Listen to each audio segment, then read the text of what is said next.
नमस्कार दोस्तों, फिर से एक बार मैं नरेश महानंद आपका लाइव शो में स्वागत करता हूं। और आज हम सीखेंगे दोस्तों कि गुड फ्राइडे क्या है और गुड फ्राइडे से हमें कौन कौन से फ़ायदे होते हैं और कौन कौन से फ़ायदे नहीं होते हैं। ये सभी बातें आज हम सीखेंगे कि गुड फ्राइडे क्या है। इस विषय पर आज हम चर्चा करेंगे। दोस्तों, गुड फ्राइडे को होली फ्राइडे भी कहा जाता है और जैसे कि पवित्र शुक्रवार और ग्रेट फ्राइडे भी कहा जाता है, जैसे कि बहुत अच्छा दिन, इस प्रकार से। और यह त्यौहार जो है ईसाई धर्म का है, ईसाई लोगों का है, मसीही लोगों का है।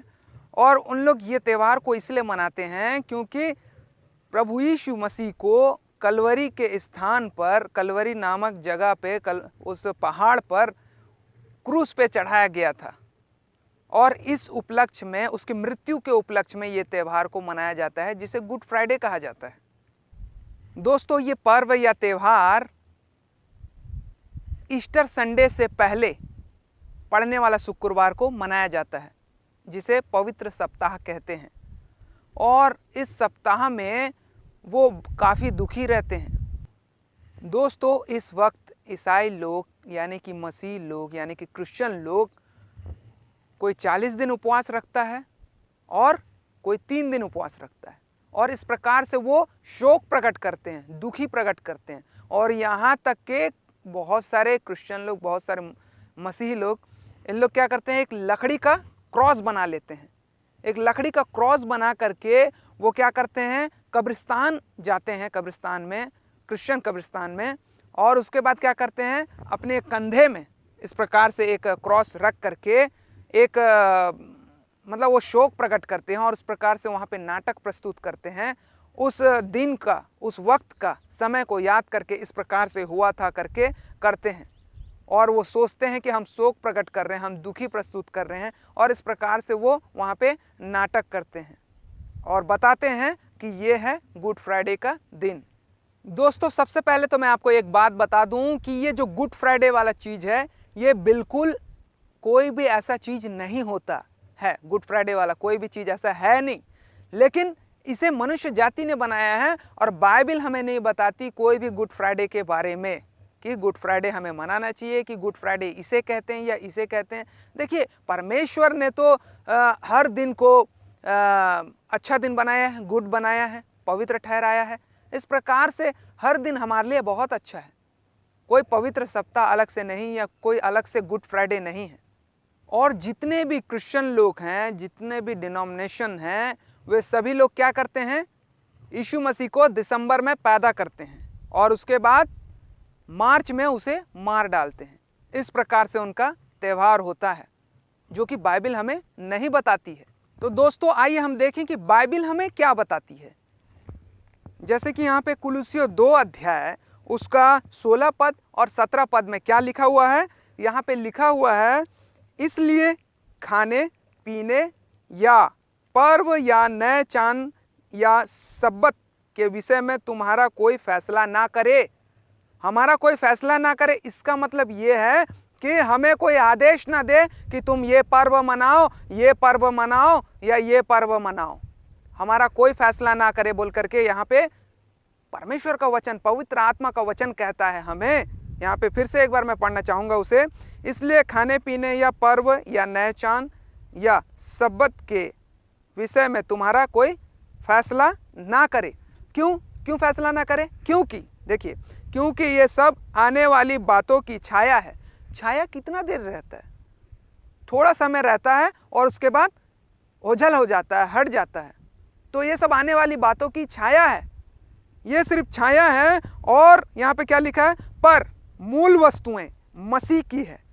जो इंपॉर्टेंस है, जो महत्वपूर्ण चीज है, वो प्रभु यीशु मसीह है। उस विषय को हमको देखना है, प्रभु यीशु मसीह को देखना है। प्रभु यीशु मसीह जो बोलते हैं उसे सुनना है, उस पर चलना है। बाइबल हमें यह सिखाती है। तो बाइबल के बातों को हमें जानना जरूरी है।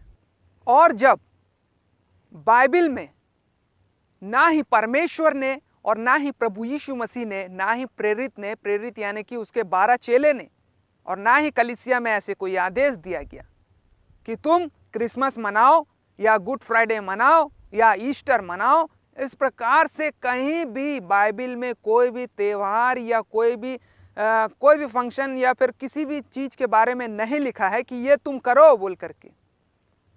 तो ये इस प्रकार से आज जब बाइबल में नहीं लिखा है, जब इस प्रकार से परमेश्वर ने आज्ञा नहीं दिया है, प्रभु यीशु मसीह ने आज्ञा नहीं दिया है, ना ही पवित्र आत्मा के द्वारा चेलों ने कुछ नहीं कहा है, तो हम ये क्यों करते हैं? ये सभी काम हम इसलिए करते हैं, लोगों को दिखाने के लिए धर्म के काम को करते हैं। जब बाइबल हमें मना करती है, जब प्रभु यीशु मसीह मना करते हैं, जब परमेश्वर मना करता है, तो हम परमेश्वर का आज्ञा का उल्लंघन क्यों कर रहे हैं? और रही बात उपवास की, आज बहुत सारे क्रिश्चियन लोग ये सोचते हैं कि हम उपवास करेंगे तो 100% धार्मिक कहलाएंगे, 100% ईसाई कहलाएंगे, और उपवास करने के लिए तड़पते रहते हैं, मरते रहते हैं उपवास करने के लिए। लेकिन बाइबल हमें उपवास के बारे में जब हम सुनते हैं, बाइबल बताती है, मैंने बहुत सारे वीडियो में उपवास के बारे में बताया है, सही दृष्टिकोण उसका बताया है कि उपवास का मतलब क्या होता है। इसी प्रकार से परमेश्वर ने भी यशायाह भविष्यवक्ता को इस विषय में बताया था कि उचित उपवास क्या है। अगर यशायाह 58 अध्याय देखेंगे तो उसमें उचित उपवास बताया जाएगा।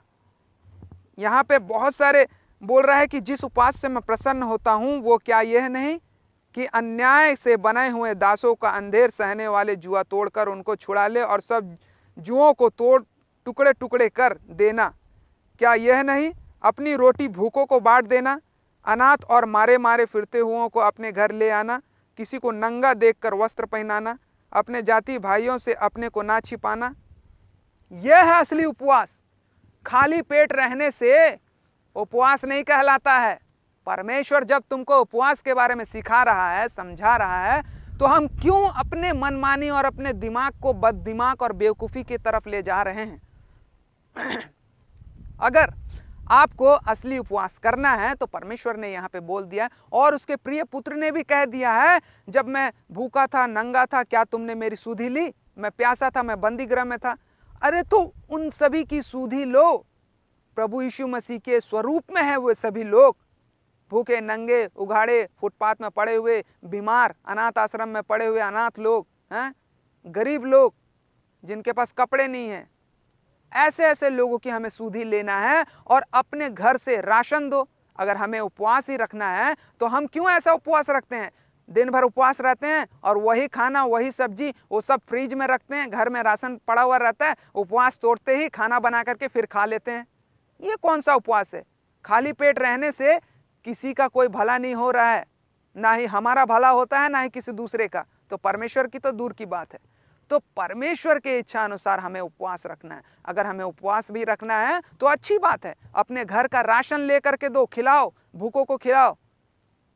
अपने घर का राशन का उस पैसे से, 1 महीने का पैसे से आप किसी को कुछ दे दो। यह है असली उपवास।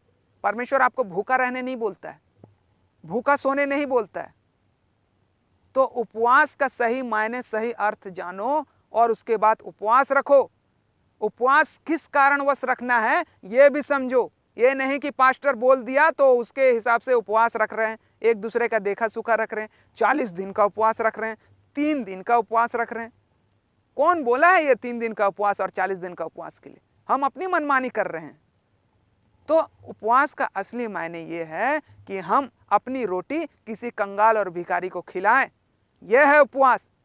यशायाह 58 में जैसे कि हम पढ़ते हैं, उसके बाद लूका में भी पढ़ते हैं, प्रभु यीशु मसीह ने बताया है।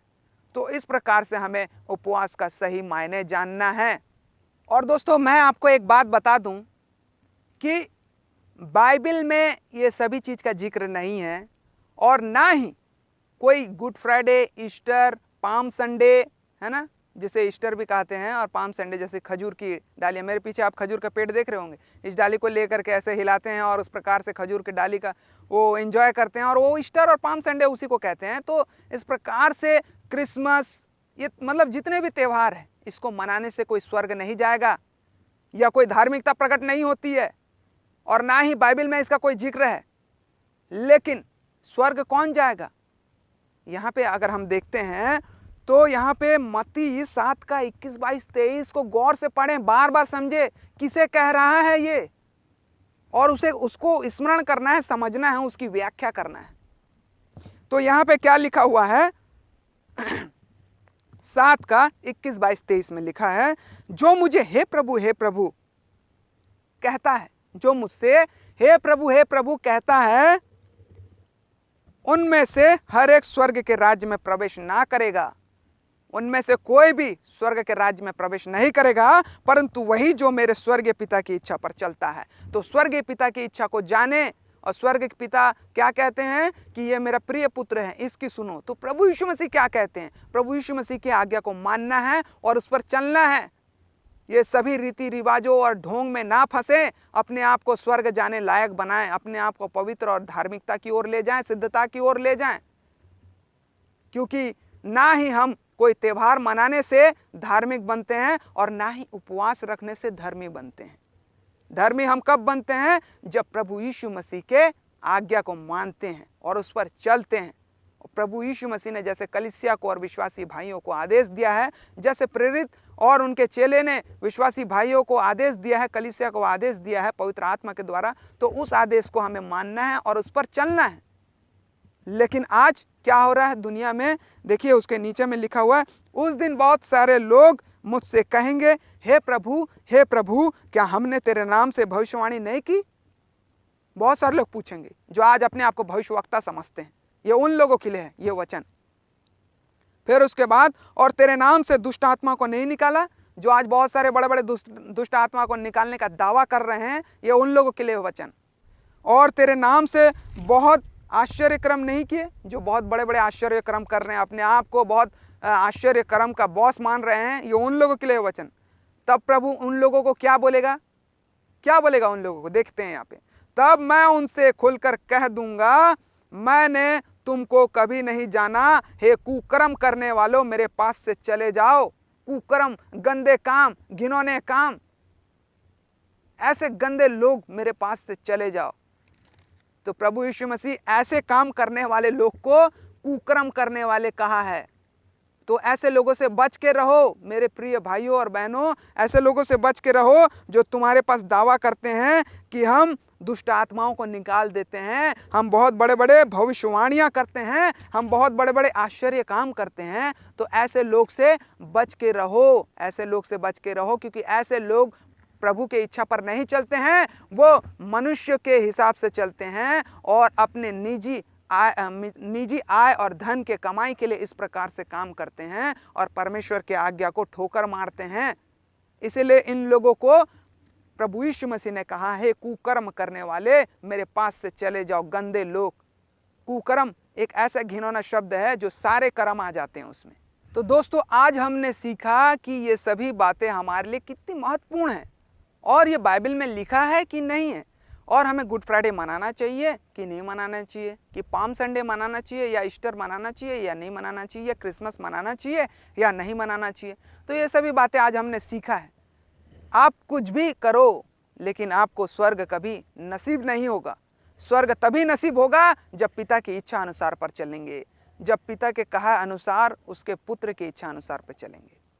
तो दोस्तों, इसी प्रकार से हमारा चैनल देखते रहें, हमारे चैनल को सब्सक्राइब करें और शेयर करें, और इस प्रकार से आप नए नए बातों को सीख पाएंगे, नए नए ज्ञान की बातों को बाइबल के अनुसार, बाइबल के इच्छा अनुसार सीख पाएंगे। बाइबल के रहस्यमय ज्ञान को जो आज हमसे छुपी है, ये सभी बातें हम सीख पाएंगे। और हमें व्हाट्सअप करें, हमें ईमेल करें, और इस प्रकार से हमारे साथ जुड़े रहें। और जल्द ही हमारा वेबसाइट आ रहा है जो आप ऑनलाइन बाइबल ट्रेनिंग कर सकते हैं, और इस प्रकार से आप परमेश्वर के ज्ञान में और बढ़ सकते हैं, और इसी प्रकार से हमारे साथ जुड़ करके परमेश्वर की सेवा भी कर सकते हैं। जैसे कि लाइव शो बाइबल क्लास भी है, लाइव शो हेल्प ग्रुप भी है, और मोटिवेशन क्लास भी है। तो मोटिवेशन क्लास भी आप ऑनलाइन ले सकते हैं। और उसके बाद लाइव शो जो हेल्प ग्रुप है, इसमें हम क्या करते हैं, प्रभु यीशु मसीह के कहा अनुसार, क्या मैं जब भूखा था, मैं नंगा था, क्या तुमने मेरी सुधि ली? इस प्रकार से प्रभु यीशु मसीह का वचन कहता है लूका में। तो हम वैसे लोगों की सुधि लेने जाते हैं, और वो गरीब, नंगे, लंगड़े, लूड़े और जो मतलब बीमार पड़े हैं, हॉस्पिटल, प्लेटफॉर्म, इस प्रकार से हम उनकी जाकर के मदद करना चाहते हैं और करते हैं इस प्रकार से। और हम करते हैं और उनकी ज़रूरत की वस्तुएं उन्हें मोहल्लत करवाते हैं। तो आज बहुत सारे लोग भाई बहन हैं जो इस प्रकार से नहीं कर पाते हैं। आप अपने शहरों में, अपने एरिया में भी इस प्रकार से आप कर सकते हैं। और स्व इच्छा अनुसार अगर आप नहीं कर पा रहे हैं तो हमारे साथ जुड़ करके, हमारे साथ मिल करके परमेश्वर की सेवा कर सकते हैं और अपना हर महीना का छोटा सा आय या छोटा सा दान हेल्प ग्रुप के लिए डोनेशन कर सकते हैं। और हर महीना जिस प्रकार से हम राशन का बिल, हर एक प्रकार के टीवी का बिल और स्कूल का फीस का, ट्यूशन का फीस का और इस प्रकार से बहुत सारे खर्चे हम जोड़ते हैं, तो उसी प्रकार से आत्मिक जीवन को बढ़ाने के लिए हम छोटा सा हिस्सा, छोटा सा दान निकाल करके हेल्प ग्रुप की स्व इच्छा अनुसार मदद कर सकते हैं। और इस प्रकार से आप हमारे साथ जुड़ करके और परमेश्वर के ज्ञान में बढ़ सकते हैं।